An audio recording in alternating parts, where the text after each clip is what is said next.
السلام عليكم ورحمة الله وبركاته. الحمد لله وأشهد أن لا إله إلا الله وأن محمدا رسول الله صلى الله وسلم عليه وعلى آله وصحبه ومن والاه أما بعد. സ്നേഹമുള്ള സഹോദരി സഹോദരന്മാരെ, വിശ്വാസികളെ, നമ്മുടെ എല്ലാവരുടെയും പരമപ്രാധാന്യമർഹിക്കുന്ന ഒരു ബാധ്യത ഓർമ്മപ്പെടുത്തുകയാണ് ഇന്നത്തെ നമ്മുടെ അവസരത്തിലൂടെ നിർവഹിക്കപ്പെടുന്നത്.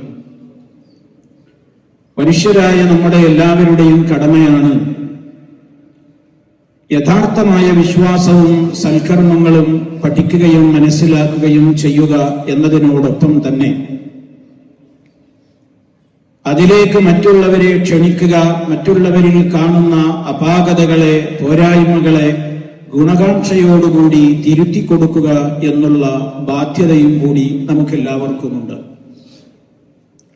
നമുക്കെല്ലാം സുപരിചിതമായ സൂറത്തുൽ അസ്റിൽ നമ്മുടെ ഓരോരുത്തരുടെയും പരലോക മോക്ഷവുമായി ബന്ധപ്പെട്ടുകൊണ്ട് അത് അനിവാര്യമാണ് എന്ന് 4 കാര്യങ്ങൾ നമ്മുടെ കടമയായി പഠിപ്പിക്കുന്നതിലൂടെ അള്ളാഹു അറിയിച്ചിരിക്കുകയാണ്. വൽ അസ്ർ ഇന്നൽ ഇൻസാന ലഫീ ഖുസ്ർ ഇല്ലല്ലദീന ആമനൂ വഅമിലുസ് സ്വാലിഹാത്തി വതവാസൗ ബിൽ ഹഖ് വതവാസൗ ബിസ് സബ്ർ. അതിൽ പറയുന്നത് മനുഷ്യർ മുഴുവനും നഷ്ടത്തിലാണ്, പരാജയത്തിലാണ്, അഥവാ പരലോകത്ത് പരാജയപ്പെടും.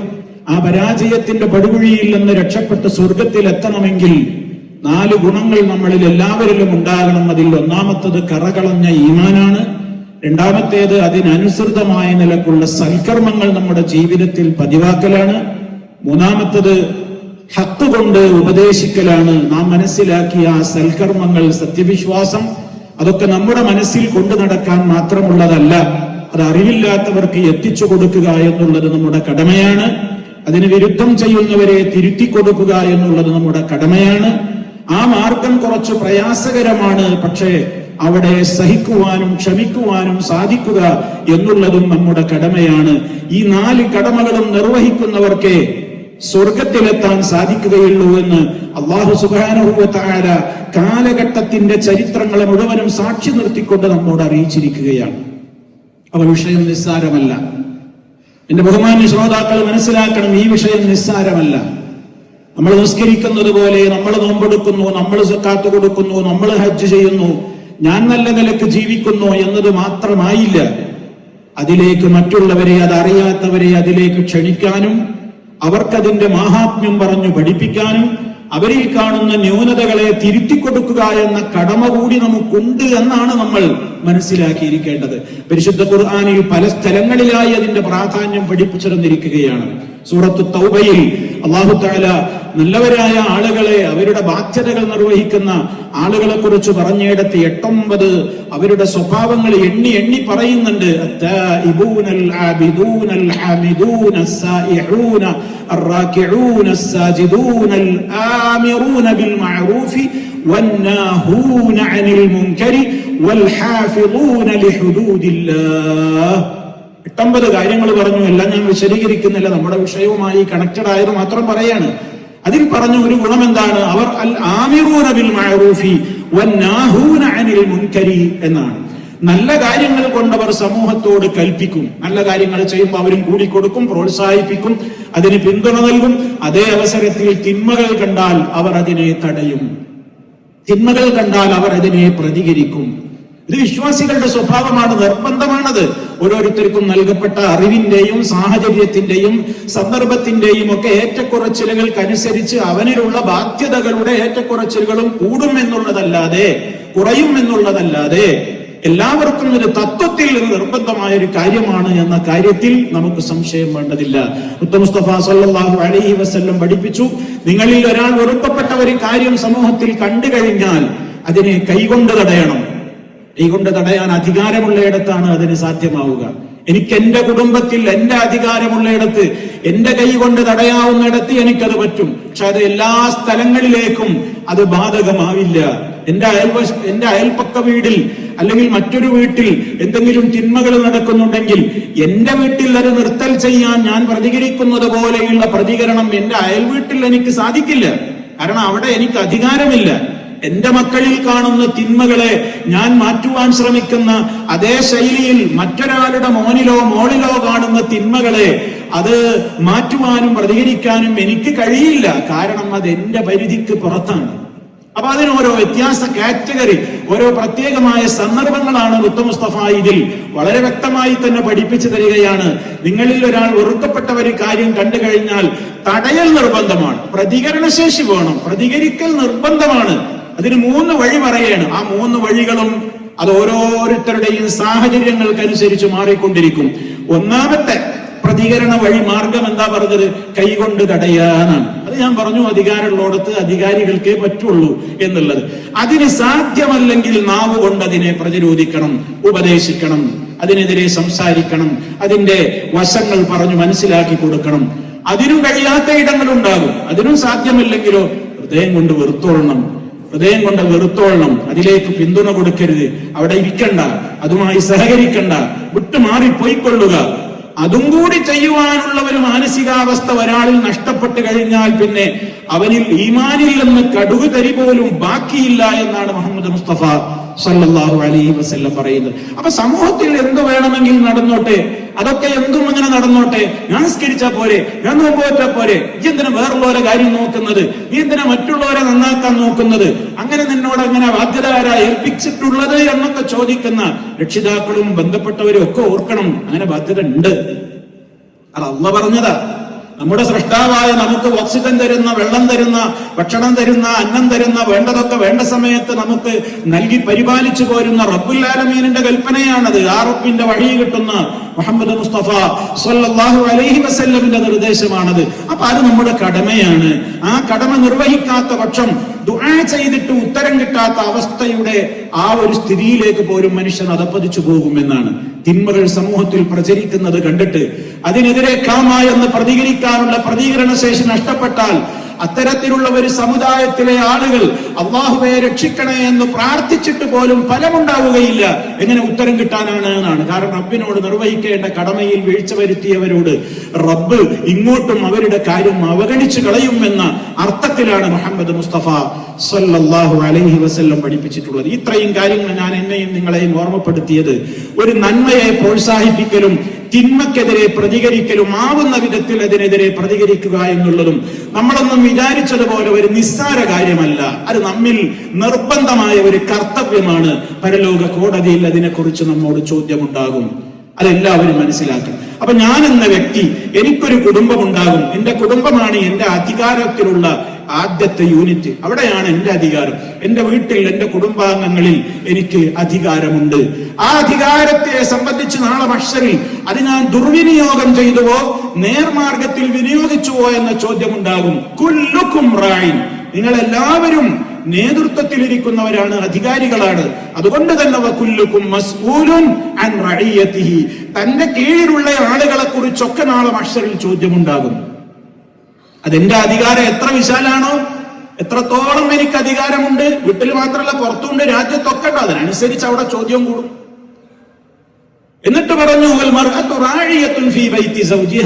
ഒരു ഭാര്യ എന്ന നിലക്ക് ഭാര്യാപദവി അലങ്കരിക്കുന്ന ഒരു സ്ത്രീ അവരുടെ ഭർത്താവിന്റെ വീട്ടിലെ നായികയാണ്.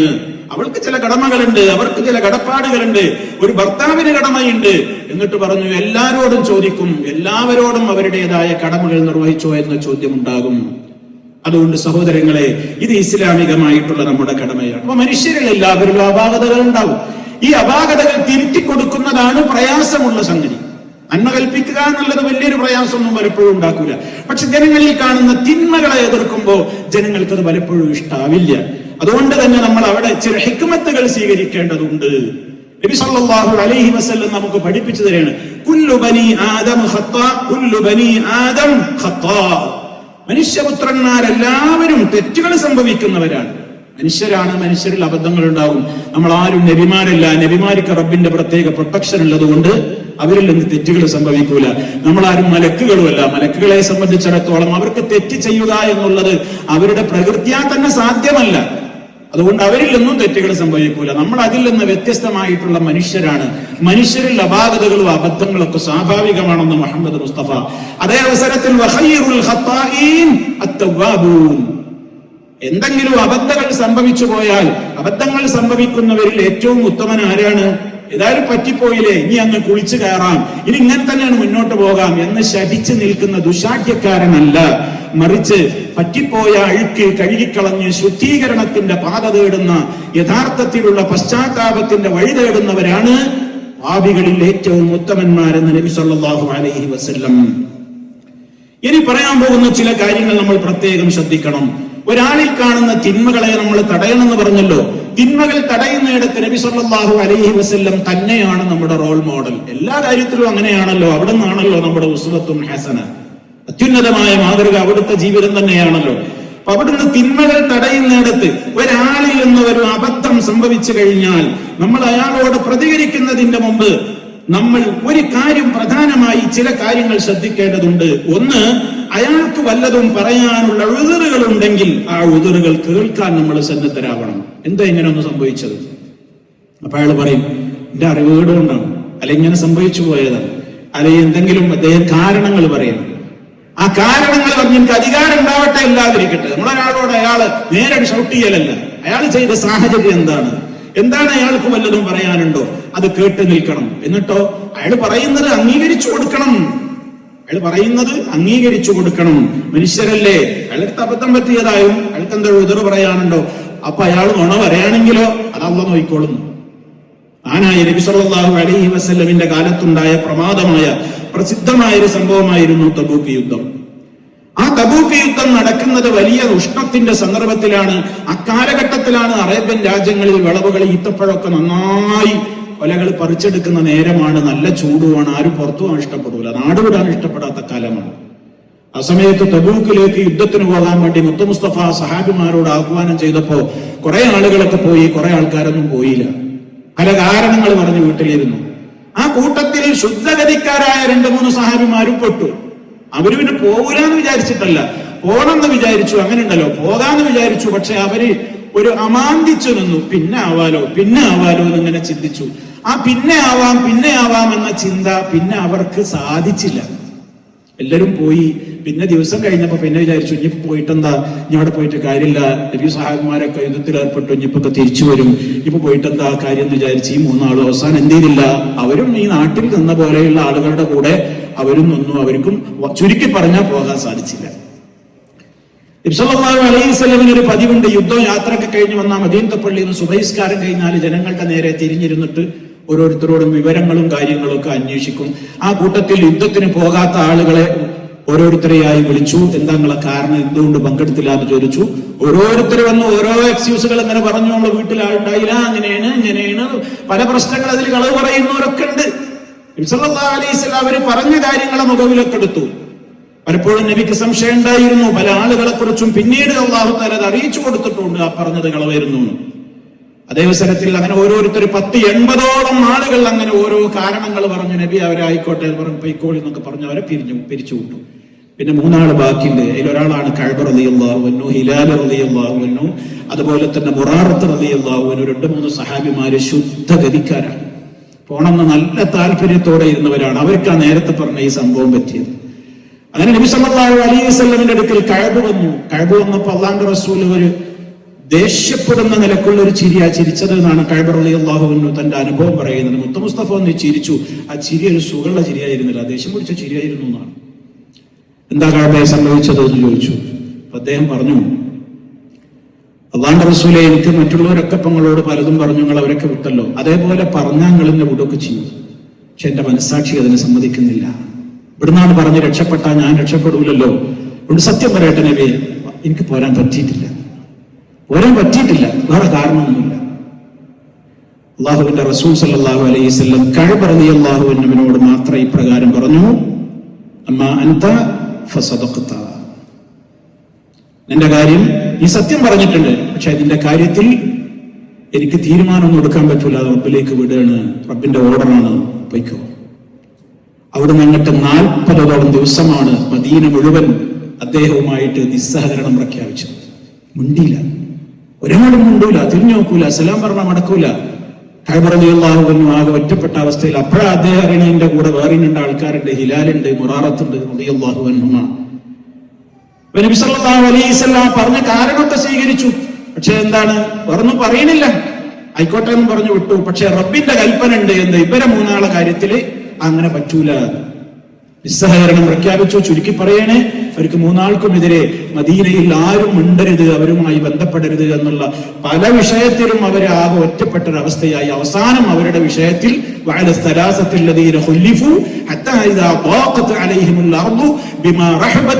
എന്നൊക്കെ അവരെ പ്രശംസിച്ചുകൊണ്ട് അല്ലാഹു തആല തൗബ സ്വീകരിച്ചതായി, 3 പേരുടെയും തൗബ സ്വീകരിച്ചിരിക്കുന്നു എന്ന് പറഞ്ഞുകൊണ്ട് അവരുടെ കാര്യത്തിൽ സ്പെഷ്യൽ ആയത്തിറക്കി.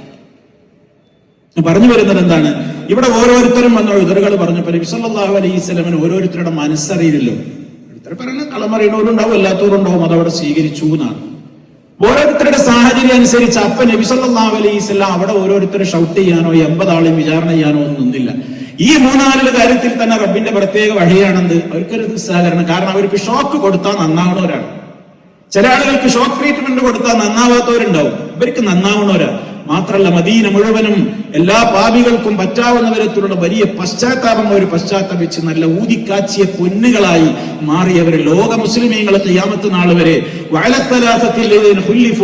ഈ യുദ്ധത്തിന് പോകാതെ പിന്തിരുന്ന 3 വ്യക്തിത്വങ്ങൾ എന്ന് പറയുന്ന 3 വ്യക്തിത്വങ്ങൾ ആയത്തോതുമ്പോ മുഴുവനും അവരുടെ പേരിങ്ങനെ ചരിത്രത്തിൽ നമ്മുടെ ഹൃദയങ്ങളിലേക്ക് ഓടി വരും. അതവരുടെ തൗബന്റെ ഫളലാണ്. അത് റബ്ബിനോട് അവർ കാണിച്ച നുണ പറഞ്ഞില്ല, ഇഖ്ലാസോടുകൂടി അവരുള്ളതുപോലെ പറഞ്ഞതിന്റെ നേട്ടമായിരുന്നു അത്. അള്ളാഹു വലിയ സൗഭാഗ്യത്തിന്റെ പദവിയാണ് അവർക്ക് പ്രദാനം ചെയ്തത്. അപ്പൊ നോക്കൂ നിങ്ങൾ, നബി സല്ലല്ലാഹു അലൈഹി വസല്ലം 80 ആളെ തിരുത്തിക്കൊടുത്തതും ഈ 3 ആളെ തിരുത്തിക്കൊടുത്തതിന്റെ രൂപം സന്ദർഭവും സാഹചര്യവും പരിഗണിച്ചിട്ടാണ് എന്നർത്ഥം. അതാണ് അതിൽ നമ്മൾ ഉൾക്കൊള്ളേണ്ടുന്ന ഒരു പാഠം. രണ്ടാമത്തെ ഒരു കാര്യം എന്താണ്, മഹാനായ നബി സല്ലല്ലാഹു അലൈഹി വസല്ലം പറഞ്ഞു, ഒരാളെ കുറിച്ച് നമ്മളോട് വന്നിട്ട് ഒരാൾ റിപ്പോർട്ട് ചെയ്യണം, അയാൾ ഇന്ന കാര്യം ചെയ്തിട്ടുണ്ട്, അയാൾ ഇന്നൊരു തെറ്റ് ചെയ്തിട്ടുണ്ട്. അപ്പൊ അത് തിരുത്താൻ വേണ്ടി നമ്മൾ പോകണം. അത് നമ്മളെ കുടുംബത്തിലാവാം, ബന്ധപ്പെട്ടവരാകാം, അല്ലാത്തവരാകാം. അവിടെ ഇസ്ലാം പറഞ്ഞു, ചാടിക്കേറി ആരോട് പോയിട്ട് ചോദ്യം ചെയ്യാൻ പോണ്ട. എന്താ നീ അങ്ങനെ ചെയ്യാൻ പാടുണ്ടോ എന്നൊക്കെ ചോദിച്ചിട്ട് നീ ഒരാളോട് ചാടിക്കയറി അതിൽ ഇടപെടരുത്.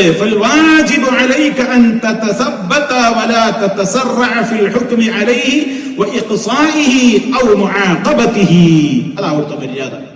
എന്താണ് അയാളെ കുറിച്ച് കേട്ടത് എന്നുള്ളത് നല്ലോണം പരിശോധിക്കണം. എന്നിട്ടേ അയാളുമായിട്ട് നീ സംസാരിക്കാനും ഇടപെടാനും വിധി പറയാനും, നീ ശിക്ഷിക്കാൻ അധികാരമുള്ള ആളാണെങ്കിൽ നിന്റെ ശിക്ഷാവിധി നടപ്പിലാക്കാനും പ്രഖ്യാപിക്കാനും പോലും പാടുള്ളൂ. പരിശുദ്ധ ഖുർആൻ സൂറത്തുൽ ഹുജറാത്തിൽ 6-ാമത്തെ ആയത്തിൽ ഈ മര്യാദയാ പഠിപ്പിക്കുന്നത്. യാ അയ്യുഹല്ലദീന ആമനൂ ഇൻ ജാഅകും ഫാസിഖുൻ ബിനബഇൻ ഫതബയ്യനൂ അൻ തുസീബൂ ഖൗമൻ ബിജഹാല ഫതുസ്ബിഹൂ അലാ മാ ഫഅൽതും നാദിമീൻ. ഓ വിശ്വാസികളെ, ഇൻ ജാഅകും ഫാസിഖുൻ ബിനബഇൻ, ഒരാളെ കുറിച്ച് മറ്റൊരാളെ കുറിച്ച് ഒരു ദുർവൃത്തനായ ഒരാൾ വന്നിട്ട് നിങ്ങളോട് ഒരു വാർത്ത കൈമാറിയാൽ ആ കേട്ട വാർത്തയെ ഉടനെ അങ്ങ് കൈമുതലാക്കിയിട്ട് നിങ്ങൾ അതിനെതിരെ പ്രതികരിക്കാൻ പോകരുത്. ഫതബയ്യനൂ, നിങ്ങൾ അതിൽ കൃത്യമായി തന്നെ അതിന്റെ വിവരണങ്ങൾ നിങ്ങൾ എന്ത് ചെയ്യണം, അന്വേഷിക്കണം. അതിനെക്കുറിച്ച് ചുഴിഞ്ഞന്വേഷിച്ച് പഠിക്കണം. അല്ലെങ്കിൽ എന്താ കുഴപ്പം, ഒരു ജനതക്കെതിരെ നിങ്ങൾ വിവരക്കേട് കൊണ്ട് അവരോട് നടപടിയെടുക്കും. അങ്ങനെ നിങ്ങൾ ചില നടപടികൾ പെട്ടെന്ന് എടുക്കുമ്പോ പിന്നെയാണ് നിങ്ങൾക്ക് ബോധ്യമാവുക, അയാളെ കുറിച്ച് ഞാനാ കേട്ടതൊന്നും ശരിയല്ലായിരുന്നു, എനിക്ക് കിട്ടിയ റിപ്പോർട്ട് മുഴുവനും തെറ്റായിരുന്നു, പക്ഷെ അപ്പോഴേക്ക് ഞാൻ നടപടി എടുത്തു കഴിഞ്ഞു. അപ്പൊ നിങ്ങൾ എടുത്ത നടപടിയുടെ പേരിൽ പിന്നീട് നിങ്ങൾ നെടും ഖേദത്തിലകപ്പെടുന്ന അവസ്ഥയിലേക്ക് നിങ്ങൾ എത്തിപ്പോകും. അതുകൊണ്ട് ആരെ കുറിച്ച് എന്ത് നിങ്ങളോട് ആര് വന്നിട്ടൊരു കാര്യം പറഞ്ഞാലും അതിനൊക്കെതിരെ എന്നാ പിന്നെ അങ്ങനെ തന്നെയെന്ന് വിചാരിച്ച് നിങ്ങൾ അയാൾ ആ കണ്ണോണ്ട് കാണാൻ വരട്ടെ, അതിനെതിരെ നിങ്ങൾ പ്രതികരിക്കാൻ വരട്ടെ, നടപടികൾ എടുക്കാൻ വരട്ടെ, നിങ്ങളൊന്ന് ചുഴിഞ്ഞന്വേഷിക്ക്, എന്താ ഈ കേട്ടത് ശരിയാണോ എന്നാണ് ഇസ്ലാം വളരെ ഗൗരവത്തോടുകൂടെ പറയുന്നത്. മഹാനായ നബി സല്ലല്ലാഹു അലൈഹി വസല്ലം അതുകൊണ്ടാണല്ലോ വളരെ ഗൗരവത്തോടുകൂടെ പഠിപ്പിച്ചതെന്ത്, ലാ യദ്ഖുലുൽ ജന്നത നമ്മാമുൻ, ഏഷണിക്കാരൻ സ്വർഗത്തിൽ പ്രവേശിക്കൂല. അരെ ഏഷണിക്കാരനാണ് ഈ പണി ചെയ്യാൻ. അവിടെ ഉള്ളത് ഇങ്ങോട്ട് നിന്ന് ഇവിടെ ഉള്ളത് അങ്ങോട്ട് കൊടുത്ത് അവിടെ തെറ്റിച്ച് ഇവിടെ തമ്മിൽ തെറ്റിച്ച് അത് കുടുംബത്തിലും ബന്ധപ്പെട്ടവരിലും ദമ്പതികൾക്കിടയിലും മറ്റുള്ള ബന്ധുക്കൾക്കിടയിലും അയൽക്കാർക്കിടയിലും ഒക്കെ ഈ സംഗതികൾ നടക്കും. അതുകൊണ്ട് നബി സല്ലല്ലാഹു അലൈഹി വസല്ലം പറഞ്ഞു, ഗൗരവത്തോടെ പറഞ്ഞു, ശിറാറു ഇബാദില്ലാഹ്, അല്ലാഹുവിന്റെ അടിമകളിൽ ഏറ്റവും ദുഷിച്ചവരാരാണെന്നറിയാമോ? ആരാണ് ദുഷിച്ചവർ? അൽ മശാഊന ബിന്നമീമ, ഏഷണിയുമായി നടക്കുന്നവരാണ്. അവരാ ദുഷ്ടന്മാർ, ദുഷിച്ചവർ. വൽ മുഫർരിഖൂന ബൈനൽ അഹിബ്ബ, നല്ല സ്നേഹത്തോടെ ക്ലോസ് ഫ്രണ്ട്സുകളായി കഴിയുന്ന സ്നേഹിതന്മാർക്കിടയിൽ ഭിന്നത വിതക്കുന്നവരാണ് ഏറ്റവും ദുഷ്ടന്മാർ എന്ന് നബി സല്ലല്ലാഹു അലൈഹി വസല്ലം പറഞ്ഞതായി ഇമാം അഹ്മദ് റഹിമഹുല്ലാഹ് റിപ്പോർട്ട് ചെയ്തിട്ടുള്ള ഹദീസിൽ കാണുവാൻ സാധിക്കും. അതുകൊണ്ട് തന്നെ കേട്ട പാതി കേൾക്കാത്ത പാതി എന്ന നിലക്ക് അങ്ങനെ ഒരു സംഭവം ഉണ്ടോ, ഉണ്ടായിട്ടുണ്ടോ എന്നറിയാതെ അതിന്റെ പേരിൽ പ്രതികരിക്കാൻ ഇറങ്ങരുത്. തിന്മക്കെതിരെ പ്രതികരിക്കാനുള്ള ആവേശം കൊണ്ട് കേൾക്കുമ്പോഴേക്ക് ആ തിന്മക്കെതിരെ അത് ആദ്യം തിന്മ നടന്നിട്ടുണ്ടോ എന്നറിയണം. നമ്മുടെ നാട്ടിലൊരു പ്രയോഗമുണ്ട്, കാള പെറ്റു എന്ന് കേൾക്കുമ്പോഴേക്ക് കുട്ടിനെ കെട്ടാൻ വേണ്ടി കയറെടുക്കാൻ ഓടണ്ടാൻ. കാള പ്രസവിക്കുമെന്ന് ആദ്യം ചിന്തിച്ചോ? പശുവില്ലേ പ്രസവിക്കുള്ളൂ. ഈ കാള പെറ്റു എന്നാ പിന്നെ കുട്ടിനെ കെട്ടാൻ കയറെടുക്കാൻ ഓടുക, അങ്ങനെ ഓടണ്ടാൻ. അത് നീ ചിന്തിക്കരുത്. കേട്ട കാര്യം ശരിയാവോ? നമ്മുടെ നാടൻ വർത്തമാനാണ്. ഇത് ഇസ്ലാമിന്റെ കൽപ്പനയാണ്. ഇല്ലെങ്കിലോ നെടും കേരളത്തിലകപ്പെടും. എത്ര ബന്ധങ്ങൾ തകരാറിലായി, എത്ര കുടുംബങ്ങൾ തമ്മിൽ തെറ്റി, പ്രശ്നങ്ങളൊക്കെ അവസാനിച്ച് ചർച്ച ചെയ്ത് നോക്കുമ്പോൾ ഉള്ളി തൊലി പൊളിച്ച പോലെ എന്നാ പറയാ. പിന്നെ ഉള്ളി തൊലി ഇങ്ങനെ നീക്കി അവസാനം ഒന്നും ഉണ്ടാവില്ല. ഇങ്ങനെയാണ് പ്രശ്നങ്ങളുടെ മർമ്മങ്ങളിലേക്ക് കടന്നു നോക്കുമ്പോൾ തമ്മിൽ തെറ്റാൻ ഒരു കാര്യം ഉണ്ടായില്ല. നിസ്സാരായിരുന്നു, വെറുതെ ഊഹായിരുന്നു. പക്ഷെ അപ്പോഴേക്ക് ഇവിടെ അടിച്ച് പിരിഞ്ഞിട്ടുണ്ട്. കേസും കോടതിയൊക്കെ ആയിട്ടുണ്ട്. എന്നാ പിന്നെ ഇനിയിപ്പോ ഏതായാലും മുങ്ങിലെ ഇനി കുളിച്ചു കയറുക. പിന്നെ കൊല്ലങ്ങളോളം കേസും കോടതിയും വക്കീലുമായിട്ട് അങ്ങനെ നടക്കുക. ഒക്കെ തുടക്കം എന്താ? ഒരു ഊഹം. ആരോ ഇട്ടിട്ടുള്ള ഒരു നമീമത്തിന്റെ കഷ്ടം, ആരോ ഒറ്റിച്ചിട്ടുള്ള ഒരു നേരിയ എണ്ണയുടെ തുള്ളി, അത് ആളി പടർത്തിയതാണ്. വാസ്തവത്തിൽ ഒന്നും ഉണ്ടായിരുന്നില്ല. ഇത് എല്ലാവർക്കും സംഭവിക്കുന്നതാണ്. അതുകൊണ്ട് ഈമാനുള്ളവരെ വിളിച്ചുകൊണ്ട് അല്ലാഹു തആല പറയണം, സൂക്ഷിച്ചോളൂ. തിന്മക്കെതിരെ പ്രതികരിക്കൊക്കെ വേണം, പക്ഷേ ഏട്ടവാദി കേൾക്കാത്ത വാദി എന്ന നിലക്ക് കാര്യങ്ങളുടെ നിജസ്ഥിതി അറിയാതെ ഇടപെടാൻ ഓടരുത്. നമ്മളോട് ലോകത്തിന്റെ നിലനിൽപ്പിന്, മാനുഷിക സൗഹൃദത്തിന്റെ നിലനിൽപ്പിന്, സമൂഹത്തിന്റെ ഭദ്രതയ്ക്ക്, കെട്ടുറപ്പിന് മുസ്തഫ വിശുദ്ധ വചനങ്ങൾ ഓതിക്കൊണ്ട് നമ്മോട് പറഞ്ഞതാണ്. നമ്മുടെ റബ്ബിന്റെ നിർദ്ദേശങ്ങളാണ് ഇത്. സൂറത്തുൽ ഹുജറാത്ത്. ഇനി നമ്മൾ മനസ്സിലാക്കിയിരിക്കേണ്ടത് മൂന്നാമത്തെ ഒരു സാഹചര്യം. അതെന്താണ്?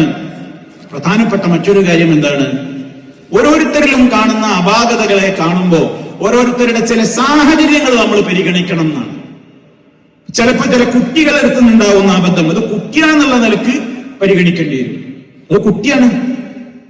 ഉദാഹരണമായിട്ട് ആ വിഷയത്തിൽ കൃത്യമായിട്ട് പറയാണ് നബി സല്ലല്ലാഹു അലൈഹി വസല്ലം കുഞ്ഞുങ്ങൾ എന്ന നിലക്ക് പലപ്പോഴും പല ഇളവുകളും അള്ളാഹുവിന്റെ റസൂല് ചെയ്തിരുന്നു. ഒരു സംഭവം പറയാണ്, രസകരമായ ഒരു സംഭവമാണ്. നബി സല്ലല്ലാഹു അലൈഹി വസല്ലമിന്റെ പേരക്കുട്ടിയാണ്, ഫാത്തിമ ബീവിയുടെ മോനാണ് ഹസൻ റളിയല്ലാഹു തആല അൻഹു. ഹസൻ എന്ന കുട്ടി റസൂലുള്ളാഹി വഫാത്താകുമ്പോൾ പോലും ചെറിയ പ്രായമുള്ളൂ, പ്രായപൂർത്തി പോലും ആയിട്ടില്ല.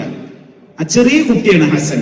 ഈ ഹസൻ റളിയല്ലാഹു തആല അൻഹു പ്രസവിക്കപ്പെട്ടപ്പോ കുഞ്ഞിന് മുലയൂട്ടാൻ വേണ്ടി ഏൽപ്പിച്ചത് ലുബാബ റളിയല്ലാഹു തആല അൻഹയാണ്. ആരാ ലുബാബത്ത് റളിയല്ലാഹു അൻഹ? ഉമ്മുൽ ഫളൽ എന്നാണ് അവർ അറിയപ്പെടുന്നത്. അബ്ബാസ് ഇബ്നു അബ്ദുൽ മുത്തലിബ് റളിയല്ലാഹു അൻഹുവിന്റെ ഭാര്യയാണ്. അപ്പോ ഈ ഉമ്മുൽ ഫളലിനെയാണ് ഹസൻ റളിയല്ലാഹു അൻഹുവിനെ മുലയൂട്ടാൻ വേണ്ടി ഏൽപ്പിച്ചത്. അപ്പൊ അന്ന് മുലയൂട്ടിക്കൊണ്ട് അങ്ങനെ വളർത്തിയുണ്ടാക്കിയതാണ്. അങ്ങനെ മുലകുടിയൊക്കെ ആ ഒരു മുലയൂട്ടിക്കൊണ്ടിരിക്കുന്ന കാലത്ത് ലുബാബ റളിയല്ലാഹു അൻഹ എന്ന സഹാബ വനിത പറയാണ്, ജീതു ബിൽ ഹസനി ഇല നബി സല്ലല്ലാഹു അലൈഹി വസല്ലം. ഞാൻ ഹസനെയും കൊണ്ട് അള്ളാഹുവിന്റെ റസൂലിന്റെ അടുത്തേക്ക് ചെന്നു, മടിയിൽ അവിടെ ഇരുത്തി കൊടുത്തു കുട്ടിനെ.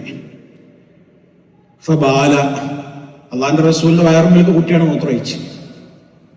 കുട്ടി മൂത്രമൊഴിച്ചു മടിയിൽ ഇരുത്തി കൊടുത്തപ്പോ അപ്പൊ ലുബാബത്ത് റളിയല്ലാഹു അൻഹു പറയാണ്, ഒരിക്കൽ അപ്പൊ കുട്ടിയെ നല്ല അവർ നോക്കണം അള്ളാഹിന്റെ റസൂലിന്റെ മേൽ മൂത്രയില്. ഫളറബ്തു ബൈന കതിഫൈഹി, കുട്ടിയുടെ രണ്ട് ചുമലിനടിയിൽ ഞാൻ അടിയം വെച്ചു കൊടുത്തു. എന്താ ചെയ്ത്? റസൂലുള്ളാഹിന്റെ പേരിൽ മൂത്രയിക്കുക എന്നും പറഞ്ഞിട്ട് സ്വാഭാവികമായിട്ടുണ്ടാകുന്ന ഒരു വികാരം അവിടെ പ്രകടിപ്പിച്ചു. ഫഖാല, അപ്പൊ നബി സല്ലല്ലാഹു അലൈഹി വസല്ലം പറഞ്ഞു, എന്താ പറഞ്ഞത്? ലുബാബ ഉർഫിഖി ബിബിനി, എന്റെ കുട്ടിനോട് കുറച്ച് കരുണ കാണിച്ചൂടെ എനിക്ക്?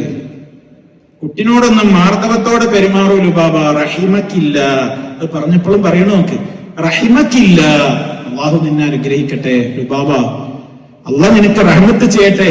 കുട്ടിയല്ലേ, കുട്ടിനോട് ഇത്തിരി ഒരു മൃദുത്വം പാലിക്കൂ.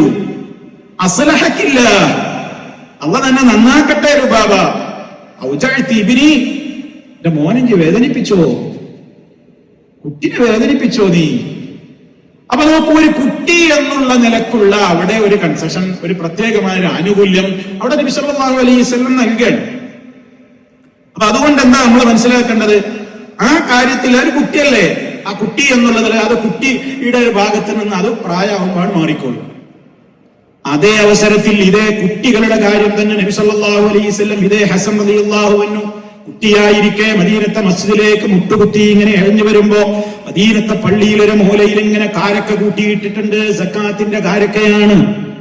സക്കാത്ത് ഒന്നിച്ച് സംഭരിച്ചിട്ടുള്ള കാരക്കയുടെ ആ കുനയിൽ നിന്ന് റളിയല്ലാഹു അൻഹു ഒരു കാരക്ക എടുത്ത് വായിലേക്കിട്ട് ചവക്കാൻ ഒരുങ്ങുമ്പോ സല്ലല്ലാഹു അലൈഹി വസല്ലം പാഞ്ഞു വന്നിട്ട് ആ കുട്ടിയുടെ കയ്യിൽ ഇങ്ങനെ വിരലിട്ടിട്ട് മോനെ കഹിൻ കഹിൻ തുപ്പിക്കളയിപ്പിക്കുകയാണ്. അവിടെ കുട്ടിയാന്നുള്ള കൺസെപ്ഷൻ കൊടുക്കുന്നില്ല. കുട്ടിയല്ലേ, ഇപ്പൊ സാരല്ല, ഒരു കുട്ടിയല്ലേ, ഇപ്പൊ കാരക്കെടുത്താൽ എന്താ. പക്ഷേ ഇത് ആല് മുഹമ്മദിൽപ്പെട്ട മുഹമ്മദിന്റെ കുടുംബത്തിലെ മോനാണ്. അന്നത്തെ സ്വതക്ക തിന്നാൻ പറ്റൂല, അതേ സക്കാത്ത് തിന്നാൻ പറ്റൂല. നിഷിദ്ധമായ മുതലേ എന്റെ കുഞ്ഞു വയറിലെ കുഞ്ഞു ആമാശയത്തിലേക്ക് പോലും പൊയ്ക്കൂടാ. ആ വിഷയത്തിൽ നബി സല്ലല്ലാഹു അലൈഹി വസല്ലം കുഞ്ഞ് എന്ന പരിഗണന കൊടുക്കാതെ ആ കാരക്കയതാ വായിൽ നിന്ന് പുറത്തേക്കെടുത്തു കളയുന്നു. അപ്പൊ ഇത് സന്ദർഭവും സാഹചര്യത്തും ഒക്കെ ദീനിന്റെ കാര്യങ്ങളും വിഷയത്തിന്റെ ഗൗരവത്തിനനുസരിച്ച് അതെങ്ങനെയാണ് ഇപ്പാണ് കടലാസിൽ എഴുതിയൊരു നിയമാക്കാൻ പറ്റൂല. അത് ഓരോരുത്തരും അവരുടെ വിവേകം കൊണ്ട് തീരുമാനിക്കണം. ഓരോന്നിനും ഒരു സന്ദർഭമുണ്ട്, സാഹചര്യങ്ങൾ ഉണ്ട് എന്നുള്ളത്. എല്ലായിടത്തും ഒരേ തളപ്പ് പറ്റൂല. അത് നമ്മൾ സാധാരണ നാടൻ വർത്താനം പറയലുണ്ട്. തെങ്ങുമ്മ കയറാനും കൗങ്ങുമ്മ കയറാനും ഒരേ തളപ്പ് പറ്റൂല, വ്യത്യാസമുണ്ട്. അപ്പൊ ഇതേപോലെ ആ രംഗത്തും നമ്മൾ എന്ത് ചെയ്യണം? അതിൻ്റെതായ മര്യാദകൾ പാലിക്കണം. അതുപോലെ തന്നെ നബി സല്ലല്ലാഹു അലൈഹി വസല്ലമിന്റെ വീട്ടിൽ വളർത്തുപുത്രനായി കഴിഞ്ഞ ആളാണ് ഉമർ ഇബ്നു അബീ സലമ. അബൂ സലമ റളിയല്ലാഹു അൻഹു വഫാത്തായപ്പോഴാണ് നബി സല്ലല്ലാഹു അലൈഹി വസല്ലം ഉമ്മു സലമ ബീവിനെ കല്യാണം കഴിക്കുന്നത്. അപ്പൊ അതിലുള്ള മോനാണ് ഉമർ. ആ കുട്ടി നബിന്റെ വീട്ടിലാണ് വളരുന്നത്. ഈ കുട്ടി ചെറിയ കുട്ടിയാണ്, നബിന്റെ കൂടെ ഭക്ഷണം കഴിക്കാനിരിക്കും. ഭക്ഷണം കഴിക്കാൻ വേണ്ടി വീട്ടിലിരിക്കുമ്പോ കുട്ടിയല്ലേ, കുട്ടി എന്നുള്ള നിലക്ക് ഇതിനെ ഭക്ഷണത്തില് ഒന്നിച്ചുള്ള ഭക്ഷണ രീതിയാണല്ലോ എന്ന് അറബികൾക്കുള്ളത്. ആ ബറക്കത്തിന്റെ രീതി എന്നാ പറയുന്നത്. അങ്ങനെ ഭക്ഷണത്തലികയിൽ ഈ കുട്ടി അവിടുന്ന് ഇവിടുന്ന് ഒക്കെ വാരും, എല്ലായിടത്തുനിന്നും അങ്ങനെ വാരും. അപ്പൊ നബി സല്ലല്ലാഹു അലൈഹി വസല്ലം ആ കുട്ടിയല്ലേ കുറച്ച് കഴിഞ്ഞാൽ ശരിയായിക്കോളും അവിടെ പറഞ്ഞില്ല. അവിടെ കൃത്യമായിട്ട് പറഞ്ഞു കൊടുക്കാണ്, മോനെ യാ ഗുലാം, കുഞ്ഞുമോനെ സമ്മില്ല, ബിസ്മി അല്ലണം കേട്ടോ. ഭക്ഷണം കഴിക്കുമ്പോ തിരക്കൂട്ടിയിട്ട് വെറുതെ വാരി തിന്നരുതേ, ബിസ്മി ചൊല്ലണം. ഇത് നമുക്ക് തന്ന അള്ളാനെ ഓർക്കാതെ തിന്നരുതേ. സമ്മില്ല, ബിസ്മി ചൊല്ലണേ. വകുൽ ബിയമീനിക, വലത്തെ കൈ കൊണ്ടാ മോനെ നമ്മൾ തിന്നേണ്ടത്. ഇടത്തെ കൈ കൊണ്ട് ശൈത്താനാ തിന്നും കുടിക്കുകയൊക്കെ ചെയ്യാം. മോനെ വലത്തെ കൈ കൊണ്ട് തിന്നണം. 3 നിർദ്ദേശം ഒറ്റയടിക്ക്. വകുൽ മിമ്മാ യലീക, മോനെ പ്ലേറ്റിൽ നിന്റെ ഭാഗത്തുനിന്ന് ഭക്ഷണം എടുക്കാം. കുറെ ആൾക്കാരുണ്ടാവില്ലേ, അവരുമ്പൊന്നും ഇവരുമ്പൊന്നും ഒക്കെ കൂടി വാരരുത്. നമുക്ക് പറ്റിയ ഫുഡ് അപ്പുറത്തും ഉണ്ടെങ്കിലും അതിനൊരു മര്യാദയോടുകൂടെ ആയിരിക്കണം. എല്ലാവർക്കും കൊടുക്കാവുന്ന വിധത്തിലാണോ എങ്കിൽ അങ്ങനെയൊക്കെ ചെയ്യാം. അല്ലെങ്കിൽ അവർ ഇവയൊക്കെ മുമ്പിലിട്ട് കൈയിട്ട് വാരരുത്. അത് അദബല്ല, അദബിന് വിരുദ്ധമാണ് എന്ന് നബി സല്ലല്ലാഹു അലൈഹി വസല്ലം പഠിപ്പിക്കണം. ഉമർ റളിയല്ലാഹു തആല അൻഹു, ഉമർ ഇബ്നു അബീ സലമ എന്ന കുഞ്ഞുമോൻ, അദ്ദേഹം പറയുന്നു, ഫമാ സാലത് തിൽക തുഅമതി ബഅദു. ഇമാം ബുഖാരി റിപ്പോർട്ട് ചെയ്ത ഹദീസാണ്.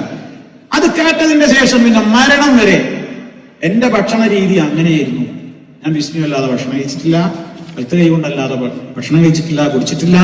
എന്റെ മുമ്പെന്നല്ലാതെ ഞാൻ ഭക്ഷണം കഴിച്ചിട്ടില്ല. നോക്കൂ നിങ്ങൾ ചെറുപ്പകാലമേലുള്ള ഒരു ശീലം മറക്കുമോ? മനുഷ്യനുള്ള കാലം കല്ലിൽ കൊത്തിയതുപോലെ ഉണ്ടാവും. ചെറുപ്പത്തിൽ എന്തെങ്കിലും കേട്ടാ ഇന്നും നമുക്കൊക്കെ ഉണ്ടാവും ഓരോ അനുഭവങ്ങൾ. നമ്മളെന്തെങ്കിലും തെറ്റ് ചെയ്തപ്പോ നമ്മളെ മൂത്തവരെ ഉപദേശിച്ചത് നമ്മുടെ മനസ്സിൽ നമ്മളിങ്ങനെ നല്ല ഓർമ്മകളായി കൊണ്ടു നടക്കുമ്പോൾ ഓർക്കുമ്പോ അവർക്ക് വേണ്ടി നമ്മൾ ദുആ ചെയ്യും. അതെന്താ? അത് ആ കാലത്തിൽ കിട്ടുന്ന ആ ഒരു പ്രത്യേകമായ രൂപത്തിലുള്ള ഒരു കോച്ചിങ്, ആ നിലക്ക് കിട്ടുന്ന ഒരു പരിശീലനമാണ്. അതൊരു വലിയ ബറക്കത്താണ്. അപ്പൊ എന്താ ഇവിടെ നമ്മൾ മനസ്സിലാക്കേണ്ടത് എന്താണ്? ആ സന്ദർഭം പരിഗണിച്ചു. ഇനി നിങ്ങൾ നോക്കൂ, മഹാനായ നബി സല്ലല്ലാഹു അലൈഹി വസല്ലം ഒരാള് അബദ്ധമാണ് ചെയ്യുന്നത്, പക്ഷെ ആ ടെൻഷന്റെ ആ ഒരു സമയമായതുകൊണ്ട് അങ്ങനെ ചെയ്തതാണ് എന്ന ഒരു ഇളവ് കൊടുക്കുകയാണ്. നബി സല്ലല്ലാഹു അലൈഹി വസല്ലം ഒരിക്കൽ മദീനയിലൂടെ ഒരു ഖബർസ്ഥാന്റെ സമീപത്ത് കൂടെ അങ്ങനെ നടന്നു പോകുമ്പോ ഒരു പെണ്ണ്, ഒരു സഹാബ വനിതയുണ്ട്, എന്ത് ചെയ്യുന്നു, ഒരു ഖബറിന്റെ, ഒരു കുഞ്ഞു ഖബറിന്റെ സമീപത്ത് നിന്ന് പൊട്ടിക്കരഞ്ഞ് മാറത്തടിച്ച് നിലവിളിച്ച് കരയാണ്. പിന്നെ മോന് മരിച്ചിരിക്കുകയാണ്, കുഞ്ഞിലായിരിക്കെ കുട്ടി മരിച്ച് ആ ഖബറിന്റെ അടുത്ത് നിന്ന് ഈ സ്ത്രീ വല്ലാതെ വാവിട്ട് നിലവിളിക്കുകയാണ്. നബി സല്ലല്ലാഹു അലൈഹി വസല്ലം ആ സഹോദരിയോട് പറഞ്ഞു, ഇത്തഖില്ലാഹ്, അല്ലാഹുവിനെ സൂക്ഷിക്കൂ, വസ്ബിരി, വസ്ബിരി, ആപത്ത് വരുമ്പോൾ ക്ഷമിക്കുകയാണ് വേണ്ടത്, ക്ഷമകേട് കാണിക്കല്ലേ എന്ന് പറഞ്ഞു. കാലത്ത് ആ സഹോദരി പറഞ്ഞു, ഇലൈക അന്നി, പോയന്റെ മുമ്പെന്ന് എന്നാ ശരിക്കായിട്ട് പോയന്റെ മുമ്പെന്ന്, ഇന്നക ലം തുസബ് ബിമുസീബതി, എനിക്ക് ബാധിച്ചത് നിങ്ങൾക്കായി വെക്കേണ്ടിയിരുന്നു, ഇവിടെ ഇതിലപ്പുറം ചെയ്യും. എന്താ അങ്ങനെ പ്രതികരിക്കാൻ കാരണം എന്നറിയോ? വലം തഅരിഫുഹു, റസൂലുള്ളാഹി എന്ന് മനസ്സിലായിട്ടില്ല, തന്നോടിത് പറയുന്നത് റസൂലുള്ളാഹി മനസ്സിലായിട്ടില്ല. അവരത്രയും ആ ടെൻഷനിൽ, ബേജാറിലാണ്. ആ സാഹചര്യം അവരെ കൊണ്ട് അങ്ങനെ പറയിപ്പിക്കുകയാണ്. നബി സല്ലല്ലാഹു അലൈഹി വസല്ലമിനോടാ പറയുന്നത്, നോക്കണം. ഫതറകഹ വലം യഖുൽ ലഹാ ശൈഅ, അല്ലാഹുവിന്റെ റസൂൽ അവരുടെ പാട്ടിന് വിട്ടു, ഒന്നും പറയാതെ മുത്തു മുസ്തഫ അവിടുന്ന് നേരെ മുന്നോട്ട് ശാന്തനായി മടങ്ങിപ്പോയി. കുറച്ചു കഴിഞ്ഞപ്പോ ഈ സഹോദരിയോട് ഒരാൾ വന്നിട്ട് പറഞ്ഞു, ആരോടാ കയർത്ത് സംസാരിച്ചതെന്നറിയാമോ? ഇന്നഹു നബിയ്യു സല്ലല്ലാഹു അലൈഹി വസല്ലം, അല്ലാഹുവിന്റെ റസൂലായിരുന്നു അത്. റസൂലുള്ളാഹിനോട് ഞങ്ങൾ തട്ടിക്കറിയത്. എന്താ അതിനൊരു പരിധി, ഒരറ്റൊന്നുമില്ലേ, എന്താ നിങ്ങൾ വിചാരിച്ചത് എന്ന് കേട്ടപ്പോ ആ സഹോദരിയുടെ മനസ്സ് അപ്പോഴാ പൂർവസ്ഥിതി പ്രാപിക്കുന്നത്, മാനസികാവസ്ഥ വീണ്ടെടുത്തു. അല്ലാഹുവിന്റെ റസൂലിന്റെ വീട്ടിന്റെ അടുത്തേക്ക്, വാതിലിന്റെ അടുത്തേക്ക് ഓടിയിട്ട് പറഞ്ഞു, അല്ലാഹുവിന്റെ റസൂലേ, ലം അരിഫ്, എനിക്ക് മനസ്സിലായിട്ടില്ലായിരുന്നു, മാപ്പാക്കണം, പറഞ്ഞു പോയത് മാപ്പാക്കണം. നബി സല്ലല്ലാഹു അലൈഹി വസല്ലം ഒറ്റ വാചകമേ പറഞ്ഞുള്ളൂ, അസ്സബ്റു ഇൻദ സദമത്തിൽ ഊലാ, ടെൻഷനും ബേജാറും പ്രയാസമൊക്കെ ഉണ്ടാകുന്ന ആദ്യഘട്ടത്തിലെ ക്ഷമയാണ് യഥാർത്ഥ ക്ഷമ. എല്ലാവർക്കും ക്ഷമിക്കാൻ, എന്ത് ആപത്തുണ്ടായാലും ക്ഷമിക്കാൻ എല്ലാവർക്കും സാധിക്കും, ഒരു ദിവസം 2 ദിവസം 3 ദിവസം ഒക്കെ കഴിയുമ്പോൾ. പക്ഷെ ആപത്തിന്റെ പ്രഥമഘട്ടത്തിലെ ക്ഷമക്കാണ് പ്രാധാന്യമുള്ളത്. അതുകൊണ്ട് അത് നിനക്ക് നഷ്ടപ്പെട്ടില്ലേ, ഇനി അങ്ങനെ ഉണ്ടാവരുതേ, ക്ഷമ അപ്പോഴാ വേണ്ടത് എന്ന് പറഞ്ഞു ഉപദേശിച്ച് പറഞ്ഞയക്കുകയാണ് മുത്തു മുസ്തഫ സല്ലല്ലാഹു അലൈഹി വസല്ലം. ഇവിടെ എന്താ പരിഗണന കൊടുത്തത്? അവരുടെ അവസ്ഥയാണ് അവരെ കൊണ്ട് അങ്ങനെ പറയിപ്പിച്ചത് എന്ന് അല്ലാഹുവിന്റെ റസൂലിന് മനസ്സിലായി.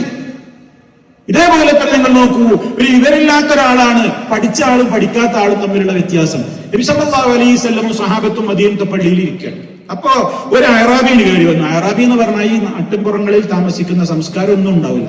ഒരു കുട്ടിയോടത്ത് മുത്രയിക്കും, കുട്ടിയോടത്ത് കിടക്കും, കുട്ടിയോടത്ത് കിട്ടിയത് തിന്നും, ഇങ്ങനെയൊക്കെ ആയിട്ട് നടക്കുന്ന നാടോടികളാണ്. പള്ളിയിൽ കയറി വന്നു. അങ്ങനെ അദ്ദേഹം മദീനത്തെ പള്ളിയിലായിരുന്നു മൂത്രയിച്ചു. കാർപ്പറ്റും പായൊന്നും അല്ലല്ലോ, മണലിരിച്ച പള്ളിയല്ലേ, അവിടെ നിന്ന് മൂത്രയിച്ചു. മൂത്രയിക്കാൻ തുടങ്ങിയപ്പോ സഹാബത്തൊക്കെ കൂടി അദ്ദേഹത്തെ ഷൗട്ട് ചെയ്യാൻ വേണ്ടി പാഞ്ഞെടുത്തു. അല്ലാഹുവിന്റെ റസൂൽ സല്ലല്ലാഹു അലൈഹി വസല്ലം പറഞ്ഞു, ദഉ, ശല്യം ഉണ്ടാക്കല്ലേ, അയാൾ മൂത്രയിക്കട്ടെ. സുബ്ഹാനല്ലാഹ്, മദീനത്തെ പള്ളിയിലാണ്, അയാൾ മൂത്രയിക്കട്ടെ, അയാളെ മൂത്രം മുറിക്കല്ലേ. മൂത്രം മുറിച്ചാൽ അയാൾക്ക് പല രോഗം ഉണ്ടാവില്ലേ, അയാൾ പിന്നെ അയാൾക്ക് ആ നിലക്കുള്ള പല രോഗങ്ങളും ഉണ്ടാവില്ലേ, നിങ്ങൾ അയാളെ പേടിപ്പിക്കല്ലേ. അയാൾക്ക് ഇവരുണ്ടെങ്കിൽ അയാൾ ചെയ്യൂല. അപ്പൊ ഇവരക്കേടിന്റെ ഇളവ് കൊടുക്കുകയാണ്. എന്നിട്ട് മൂത്രമൊക്കെ ഒഴിച്ചു കഴിഞ്ഞപ്പോ എന്നിട്ട് സഹാബിയോട് പറഞ്ഞു, നിങ്ങൾ അയാളെ ഷൗട്ട് ചെയ്യുന്നത് ഒരു തൊട്ടി വെള്ളം കൊണ്ടുവരാൻ പറഞ്ഞു. അത് ആയോടത്തൊന്നാകട്ടെ ഒഴിക്കാൻ പറഞ്ഞു. മണലല്ലേ, ഇതിലൊരുപാട് ആളുടെ മൂത്രത്തിന് ഇപ്പൊ ഇതിനൊരു അളവുണ്ടാവില്ല, അതിന്റെ ഇരട്ടി ഒരു തൊട്ടി വെള്ളം കൊടുത്താണ്ട് അയച്ചു. അതാണ് ശുദ്ധിയാവും ചെയ്തു. അല്ലാഹുവിന്റെ റസൂൽ അല്ലാതെ ഒരു പാത്രം എടുത്തുകൊണ്ടിരിക്കുക, മൂത്രത്തിന്റെ നനവ് എവിടേക്കൊക്കെ എത്തിയിട്ടുണ്ടോ എന്നൊക്കെ നോക്കിയിട്ട് അതിങ്ങനെ ചുഴിന്നെടുത്ത് ആ മണ്ണെടുത്ത് പുറത്തു കൊണ്ടുപോകാനൊന്നും പറഞ്ഞില്ല. കാരണം അത് ശുദ്ധിയാക്കേണ്ടത് അങ്ങനെ, അത് ഇത്ര ആയിക്കോളും, അതുകൊണ്ട് ഇത് ശുദ്ധി ആയിക്കോളും എന്നുള്ള ഒരു പാഠവും കൂടി നബി സല്ലല്ലാഹു അലൈഹി വസല്ലം പഠിപ്പിച്ചു കൊടുക്കണം. അങ്ങനെയൊക്കെ കഴിഞ്ഞതിന് ശേഷം ആ സഹാബിമാരോട് പറഞ്ഞു, നിങ്ങൾ ഇങ്ങനത്തെ ആൾക്കാരോട് നിങ്ങൾ ഇങ്ങനെയല്ല ദീന് പറയേണ്ടത്. അവർക്ക് ഇവരല്ല, അവരൊന്നും പഠിച്ചിട്ടില്ല. അതുകൊണ്ട് നിങ്ങളൊക്കെ നിയോഗിക്കപ്പെട്ടിട്ടുള്ളത് മുയസ്സിരീന, ജനങ്ങളോട് എളുപ്പത്തിൽ പെരുമാറുവാനും എളുപ്പം അവർക്ക് പഠിപ്പിച്ചു കൊടുക്കുവാനുമാണ്. വലം തുബഅസു മുഅസ്സിരീൻ, നിങ്ങൾ ഞെരുക്കുണ്ടാക്കാൻ വേണ്ടി നിയോഗിക്കപ്പെട്ടവരല്ല. അയാൾ വിവരമില്ലാത്തവനാണ്, അയാൾക്ക് വിവരമുള്ളവരും വിവരമില്ലാത്തവരും സമാവും. അയാൾ ഇവരുണ്ടെങ്കിൽ അങ്ങനെ ചെയ്യോ? എന്നിട്ട് ആ സഹാബി പറയാണ്, എന്നിട്ട് അള്ളാന്റെ റസൂലിന്റെ അടുത്ത് വന്ന് എന്റെ മൂത്രയിക്കലൊക്കെ കഴിഞ്ഞതിന് ശേഷം പറഞ്ഞു, മോനെ, ഇന്ന ഹാദിഹിൽ മസാജിദ്, ഈ പള്ളി എന്ന് പറയുന്നതൊക്കെ ഉണ്ടല്ലോ, അതൊന്നും ലാ തസ്ലുഹു ലിശൈഇൻ മിൻ ഹാദൽ ബൗലി വലൽ ഖദരി, അതിൽ മൂത്രാക്കാനോ മാലിന്യങ്ങൾ കൊണ്ടുവന്നിടാനോ ഒന്നും പറ്റിയ സ്ഥലമല്ല. പള്ളി അതിനുള്ളതല്ല. ഇന്നമാ ഹിയ ലിദിക്രില്ലാഹി അസ്സ വജല്ല വസ്സലാത്തി വഖിറാഅത്തിൽ ഖുർആനി, പള്ളികൾ എന്ന് പറയുന്നത് നിർമ്മിക്കപ്പെടുന്നത് അല്ലാഹുവിനെ ദിക്ർ നിർവഹിക്കുവാനും നിസ്കാരത്തിനും ഖുർആൻ ഓതാനും ദുആ ചെയ്യാനും നല്ല നല്ല കാര്യങ്ങൾക്കൊക്കെ വേണ്ടിയിട്ട്. എനിക്കത് അറിയില്ലായിരുന്നു നബിയെ, ഞാൻ സാധാരണ എൻ്റെ കുട്ടുമൂത്രയൊക്കെ പോകും, അതേപോലെ തന്നെ ഒരു സ്ഥലമല്ലേന്ന് ഞാനും വിചാരിച്ചുള്ളൂ എന്ന് ആ സഹാബി പറയും. ആ സഹാബിയെ പറ്റി പിന്നെ ചരിത്രം പറയുന്നത്, മുത്ത മുസ്തഫായുടെ ആ പെരുമാറ്റം വല്ലാതെ അദ്ദേഹത്തിന്റെ മനസ്സിനെ ആകർഷിച്ചു. അദ്ദേഹം ഇസ്ലാമിൽ വളരെ മുന്നേറി. ആ സഹാബി സ്വർഗത്തിലാണെന്ന് നബി സല്ലല്ലാഹു അലൈഹി വസല്ലം. അപ്പൊ നോക്കൂ നിങ്ങൾ, എന്താ അവിടെ നൽകിയത്? എന്താണ് അവിടെ ആ ഇടപെട്ട രീതി? പഠിച്ചവനും പഠിക്കാത്തവനും ഒരേപോലെല്ല. സഹാബിമാരിരിക്കുന്ന സദസ്സിൽ ഒരു സഹാബിയുടെ കയ്യിൽ സ്വർണത്തിന്റെ ഒരു മോതിരം കാണാൻ നബി സല്ലല്ലാഹു അലൈഹി വസല്ലം. മോതിരം കാണാൻ അറിയാം, സ്വർണത്തിന്റെ മോതിരം പറ്റൂല. വലിയൊരു നിസ്സാരമായി കണ്ടിട്ട് ഒരാൾ സ്വർണത്തിന്റെ മോതിരം ധരിച്ച് ഇങ്ങനെ വന്നിരിക്കാൻ നബി സല്ലല്ലാഹു അലൈഹി വസല്ലം സദസ്സ് അത് കണ്ടു. ഇവിടെ വിളിച്ചു, അയാളെ വിളിച്ചിട്ട് അറാബിനോട് പെരുമാറ്റം അദ്ദേഹത്തോട് കാണിക്കുന്നത്. സാരല്ല കേട്ടോ, ഒന്നും ചെയ്യരുത്, അതൊന്നുമല്ല. അതുകൊണ്ട് ഊരിയിട്ടോ ഒറ്റ കടണം. സദസ്സെന്ന ആളുകളെ മുമ്പിൽ വെച്ച് സ്വർണത്തിന്റെ മോതിരം ഒരു ഒറ്റ കയറാൻ വെച്ചു കൊടുത്തു. ദേഷ്യം പിടിച്ച് നബി സല്ലല്ലാഹു അലൈഹി വസല്ലം ഇറങ്ങിപ്പോവുകയും ചെയ്തു. സഹാബിമാരൊക്കെ പറഞ്ഞു, അല്ലാഹുവിന്റെ റസൂല് ദേഷ്യം പിടിച്ചിട്ട് ചെയ്താൽ പോയിട്ട് എടുത്തോ. സഹാബി പറഞ്ഞു, മുത്ത മുസ്തഫായുടെ കൈ കൊണ്ട് എറിഞ്ഞൊരു വസ്തു എത്ര മൂല്യമുള്ളതാണെങ്കിലും ഞാനിനി വല്ലാഹി ഞാനത് തൊടൂല. എന്തേ അവിടെ ആ സഹാബിയോട് അങ്ങനെ ഇടപെടാൻ കാരണം? ഖുർആനും ഹദീസൊക്കെ അല്ലാഹുവിന്റെ റസൂൽ ഇന്ന് പഠിപ്പിച്ച വ്യക്തിത്വമാണ്. എന്നിട്ട് നിങ്ങൾ ചെയ്യാൻ പാടുന്നു കേട്ടോ. വ്യത്യാസം നോക്കി നിങ്ങൾ. അതാ പറഞ്ഞത്, ഓരോ സാഹചര്യങ്ങളുണ്ട്, സന്ദർഭങ്ങളുണ്ട്, എല്ലായിടത്തും എല്ലാവരും ഫിറ്റ് ആവൂല. അപ്പൊ ഇസ്ലാമിന് അതിന് ചില മര്യാദകളുണ്ട്, റൂട്ടുകളുണ്ട്. അല്ലാഹു സുബ്ഹാനഹു വ തആല ആ അർത്ഥത്തിൽ നമ്മുടേതായ കടമകളും ബാധ്യതകളും ഒക്കെ നിർവഹിക്കുവാനുള്ള തൗഫീഖ് നമുക്ക് എല്ലാവർക്കും നൽകി അനുഗ്രഹിക്കുമാറാകട്ടെ. അല്ലാഹുമ്മ സ്വല്ലി അലാ മുഹമ്മദിൻ വഅലാ ആലി മുഹമ്മദ് വൽഹംദുലില്ലാഹി റബ്ബിൽ ആലമീൻ. സുബ്ഹാനകല്ലാഹുമ്മ വബിഹംദിക അഷ്ഹദു അൻ ലാ ഇലാഹ ഇല്ലാ അൻത അസ്തഗ്ഫിറുക വഅതൂബു ഇലൈക.